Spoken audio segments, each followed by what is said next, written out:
ഒന്നാമത്തെ കാര്യം, ഈ സ്റ്റേറ്റിന്റെ ഫൈനാൻഷ്യൽ പൊസിഷൻ മോശമാണെന്ന് പറഞ്ഞിട്ടാണ് ആദ്യത്തെ ഒരു കുറെ പാരഗ്രാഫ്. അതിനോടൊപ്പം അവർ പറഞ്ഞു ഈ റവന്യൂ ഡെഫിസിറ്റ് ഗ്രാന്റിന്റെ 14,500 കോടിയോളം നമ്മൾ വെച്ചിരുന്നു, അത് കിട്ടാത്ത സ്ഥിതിയുണ്ട്.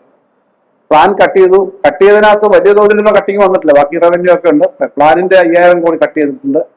പ്രൊപ്പോർഷനേറ്റ് അല്ലാതെ, അതായത് 5,000 കോടി കട്ട് ചെയ്താൽ 3 വർഷം മുമ്പ് ഉണ്ടായിരുന്ന റവന്യൂ വകുപ്പിന്റെയും കൃഷി വകുപ്പിന്റെയും തുകയേക്കാളും താഴെ പോകേണ്ട കാര്യമില്ല. അപ്പൊ അതൊന്നും കൃത്യമായി പഠിക്കാതെ പറഞ്ഞതുകൊണ്ടാണ് അത് വന്നത്.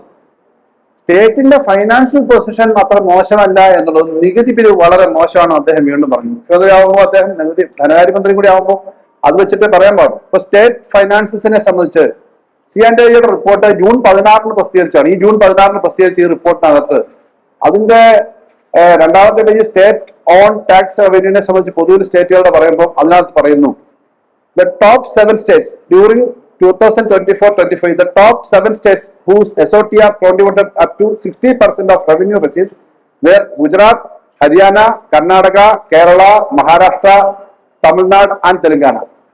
ഇത് 10 വർഷക്കാലത്തെ കണക്കെടുത്തിട്ട് കഴിഞ്ഞ വർഷത്തെ കണക്കെടുത്ത് C&AG റിപ്പോർട്ടാണ്. അതിനകത്ത് കേരളം അതിനകത്ത് ഏറ്റവും മുന്നിൽ നിൽക്കുന്ന 60%-ലധികം SOTR ഉണ്ടാക്കുമെന്ന് പറഞ്ഞിട്ടുണ്ട്. അദ്ദേഹം കേരളത്തിന്റെ state finance മിനിസ്റ്ററും chief മിനിസ്റ്ററുമാണ്.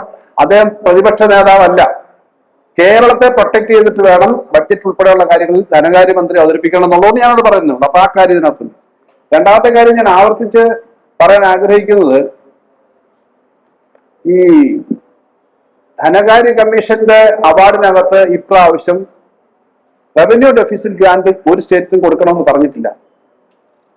Revenue deficit grant ഇതുവരെയുള്ള എല്ലാ ധനകാര്യ കമ്മീഷനുകളും കൊടുത്തിട്ടുള്ളതാണ്. കഴിഞ്ഞ വർഷം 4 ലക്ഷം കോടിയാണ് കഴിഞ്ഞ തവണ ഇന്ത്യയിലാകെ കൊടുത്തത്. നമുക്ക് 36,000 കോടി ആ ഭാഗം കിട്ടിയായിരുന്നു. അതിനു മുമ്പ് ഒരു വർഷക്കാലത്തേക്ക് 10,000 കോടി കിട്ടിയിരുന്നു. 14ാം ധനകാര്യ കമ്മീഷനും അതിനു മുമ്പ് എല്ലാം കൊടുത്തതാണ്. അപ്പോ ആകെയുള്ള റിസോഴ്സിന്റെ 41% സ്റ്റേറ്റുകൾക്കും 1% ജമ്മു ആൻഡ് കാശ്മീരിന് ചേർത്ത് 42%ആണ് ഡിവിസീവ് പൂൾ എന്ന് പറഞ്ഞ് താഴോട്ട് കൊടുക്കാൻ അവർ മാറ്റി വെച്ചേക്കുന്ന പണത്തിന്റെ ആകെയുള്ള ഇന്ത്യയിലെ 100 രൂപയിൽ 42 രൂപ കൊടുക്കാൻ തീരുമാനിക്കും. ഈ 42 100 കണക്കാക്കി അതിൽ 1.92 നമുക്ക് കിട്ടുന്നൊക്കെ അറിയാലോ. അതിന്റെ മേലിലുള്ള പൈസയാണ് ഈ റവന്യൂ ഡെഫിസിറ്റ് ഗ്രാന്റ് കുറച്ച് കൊടുക്കുന്നത്. അപ്പൊ ഇപ്പം വിലക്കയറ്റം അനുസരിച്ച് 6 ലക്ഷം കോടിയെങ്കിലും കൊടുക്കണം. ഇതാദ്യമായിട്ടാണ് റവന്യൂ ഡെഫിസിറ്റ് ഗ്രാന്റ് ഈ ധനകാര്യ കമ്മീഷൻ ശുപാർശ ചെയ്യുന്നത്. ഇത് ധനകാര്യ കമ്മീഷന്റെ ആക്ഷൻ ടേക്കൺ റിപ്പോർട്ടാണ് കേന്ദ്ര ഗവൺമെന്റ് അംഗീകരിച്ച്. ആക്ഷൻ ടേക്കൺ റിപ്പോർട്ടിനകത്ത് 6ാമത്തെ പോയിന്റ് ആയിട്ട് പറയുന്നത് assessment of state finances and grant in aid of revenue of states എന്ന് പറഞ്ഞിട്ട് ധനകാര്യ കമ്മീഷൻ ഒരു സ്റ്റേറ്റിനും പണം കൊടുക്കണ്ട എന്നാണ് പറഞ്ഞേക്കുന്നത്. പക്ഷേ അതിന് തൊട്ടുമുമ്പത്തെ പോയിന്റിൽ സാധാരണ ഗവൺമെന്റ് അംഗീകരിക്കുകയാണെങ്കിൽ the government has accepted the above recommendation എന്നാണ് അതിന്റെ തൊട്ടുമുമ്പത്തെ പോയിന്റ് പറഞ്ഞേക്കുന്നത്. ഇതിനകത്ത് ഈ ആർ ഡി ഗ്രാന്റ് കൊടുക്കണ്ട എന്നുള്ള പോയിന്റിനകത്ത് എന്താ സെൻട്രൽ ഗവൺമെന്റ് പറഞ്ഞേക്കുന്നത് നിങ്ങൾ ശ്രദ്ധിക്കേണ്ടതാണ്. The government takes note of the above assessment of the commission.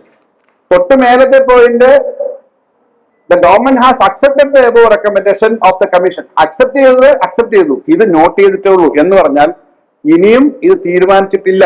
അപ്പൊ ഈ 6 ലക്ഷം കോടി രൂപ ഇന്ത്യയിലെ സംസ്ഥാനങ്ങൾക്ക് 6 ലക്ഷം എന്ന് പറഞ്ഞാൽ ഇപ്പോഴത്തെ കറന്റ് പ്രൈസസിൽ ഞാൻ ഊഹിച്ചതാണ്. കഴിഞ്ഞ പ്രാവശ്യം കൊടുത്തത് 4.5 ലക്ഷം കോടി രൂപ. അതിനകത്ത് നമുക്ക് 36,000 കോടി കിട്ടി. അതേപോലെ ഇന്ത്യയിലെ സ്റ്റേറ്റുകൾക്ക് ഇത് കൊടുക്കേണ്ടതാണ്. ആ റൈറ്റ് നമ്മൾ വിടാൻ പാടില്ല. അത് രാഷ്ട്രീയ തർക്കത്തിന് വേണ്ടി ഇടതുപക്ഷം വെച്ച ബഡ്ജറ്റിനകത്ത് ഞങ്ങൾ ബഡ്ജറ്റ് അവതരിപ്പിക്കുമ്പം ഈ റിപ്പോർട്ട് വന്നിട്ടില്ല. അതിനുശേഷമാണ് റിപ്പോർട്ട് വന്നത്. അപ്പൊ ഞങ്ങൾ കേന്ദ്ര ഗവൺമെന്റുമായി ബന്ധപ്പെട്ടു, ചില മെമ്പർമാരുമായിട്ട് ഉൾപ്പെടെ ബന്ധപ്പെട്ടു. അവർ പറഞ്ഞു ഗവൺമെന്റ് തീരുമാനം എടുത്തിട്ടില്ല, ഇത് ഓപ്പൺ ആയിട്ട് ഇട്ടേക്കാണ്, നോട്ട് ചെയ്തിട്ടേ ഉള്ളൂ, തീരുമാനം വന്നേക്കാം. അതുകൊണ്ട് ഞങ്ങൾ ആ പോയിന്റ് അവിടെ ഇട്ടു. എന്താ വെച്ചാൽ ഇത് ആർഗ്യൂ ചെയ്ത് മേടിക്കേണ്ടതാണ് സെൻട്രൽ ഗവൺമെന്റിൽ നിന്ന്. അത് മേടിക്കണം. നിയമസഭ പ്രമേയം ഉൾപ്പെടെ പാസ്സാക്കിയാൽ ഫൈറ്റ് ചെയ്യാൻ വേണം. അദ്ദേഹത്തിന് ഒരു മാതൃകയായിട്ട് എടുക്കാവുന്നത് അദ്ദേഹത്തിന്റെ പാർട്ടി നേതാവായിട്ടുള്ള ഹിമാചൽ പ്രദേശ് മുഖ്യമന്ത്രി കഴിഞ്ഞ 2 മാസം മുമ്പ് ഡൽഹി പോയിട്ട് കേന്ദ്ര ധനകാര്യ മന്ത്രിയും മറ്റു മന്ത്രിമാരെയും കണ്ടു പറഞ്ഞു ഞങ്ങൾക്ക് റവന്യൂ ഡെഫിസിറ്റ് ഗ്രാന്റ് ഉണ്ടായിരുന്നു, പക്ഷേ ഇപ്രാവശ്യം വെച്ചിട്ടില്ല. 10,000 കോടിയാണ് ഹിമാചൽ പോലുള്ള ചെറിയ സ്റ്റേറ്റിന് 1 വർഷത്തെ നഷ്ടം വേണമെന്ന് പറഞ്ഞു. അപ്പൊ അതുകൊണ്ട് ആ ബഡ്ജറ്റിനകത്ത് ആ ഭാഗം പ്രസംഗിച്ചതൊക്കെ ഇരിക്കട്ടെ, പക്ഷെ ഇത് മേടിച്ചെടുക്കാൻ വേണ്ടിയിട്ട് അവർ ശക്തമായ നിലപാടെടുക്കണം. നിയമസഭ പ്രമേയം പോലും പാസ്സാക്കണം, ഡൽഹിയിലേക്ക് പോകണം. അതാണ് റവന്യൂ ഡെഫിസിറ്റ് ഗ്രാന്റിനെ പറ്റി അദ്ദേഹം ആദ്യത്തെ ഭാഗത്ത് പറഞ്ഞേക്കുന്ന പ്രസംഗത്തെ പറ്റി പറയാം. അത് സ്റ്റേറ്റിന്റെ റൈറ്റ് മേടിച്ചെടുക്കേണ്ടതാണ്. ബാക്കി കാര്യങ്ങളെല്ലാം അവിടെ പറഞ്ഞു. 3ാമത്തെ ഒറ്റ കാര്യം മാത്രം, വിശദമായ കാര്യങ്ങൾ പിന്നീട് നമുക്ക് കുറെ കാര്യങ്ങളുള്ളത് നിങ്ങളൊക്കെ പിന്നീടും പറയാം. നികുതിയുടെ കാര്യത്തിൽ അദ്ദേഹം റവന്യൂ സൈഡിൽ കാണിച്ചിട്ടില്ല. പക്ഷെ നികുതിയുടെ കാര്യത്തിൽ വളരെ സീരിയസ് ആയ ഒരു കാര്യം വന്നിട്ടുണ്ട്.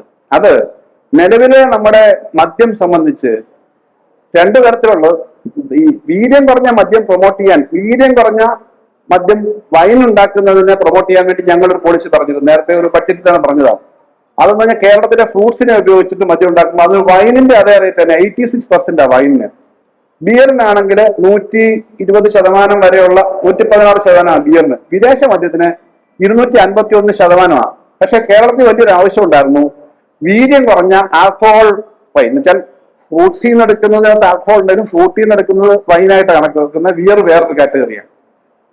അതേസമയം ആൽക്കഹോളിനകത്ത് എത്ര വെള്ളം ചേർക്കുന്നു അല്ലെങ്കിൽ എന്താണോ അത് ലൈറ്റ് ആക്കുന്നോ അനുസരിച്ചിട്ടാണ് അതിന്റെ ഈ ലഹരിയുടെ പ്രസന്റ് വരുന്നത് ആൽക്കഹോൾ. അങ്ങനെ ഒരു 0.5% മുതൽ 10% വരെ വീര്യമുള്ള മദ്യത്തിന് 120% പുതിയൊരു നികുതി ഫിക്സ് ചെയ്തിരിക്കുന്നു. രണ്ടാമത്തത് 10 മുതൽ 20% വരെയുള്ള മദ്യത്തിന് 175% ഫിക്സ് ചെയ്തിരിക്കുന്നു. വിദേശ മദ്യത്തിന് 251%. അവിടെയാണ് 120% വളരെ വീര്യം കുറഞ്ഞ ഒരു മദ്യം കൂൾ ഡ്രിങ്ക്സ് പോലെ വ്യാപകമായി ഉപയോഗിക്കാൻ നിർബന്ധിതമാക്കുന്ന തരത്തിലേക്ക് ഒരു സാധനം വരികയാണ്. ഇതുവരെ കേരളത്തിൽ ഇതെനിക്കറിയുന്നത് എന്താ വെച്ചാൽ, ധനകാര്യമന്ത്രി എന്ന നിലയിൽ ടാക്സിന്റെ കാര്യങ്ങളൊക്കെ പലപ്പോഴും വരുമല്ലോ. അപ്പൊ അങ്ങനൊരു കാര്യം ഈ ബഡ്ജറ്റിനകത്തോട് ഒടിച്ചു കടത്തിയിട്ടുണ്ട്. വിശദമായ കാര്യങ്ങൾ നോക്കിയാൽ മതി. പ്രാഥമികമായിട്ട് അത് കേട്ടത് എന്നുള്ളതാണ് പറയുന്നത്.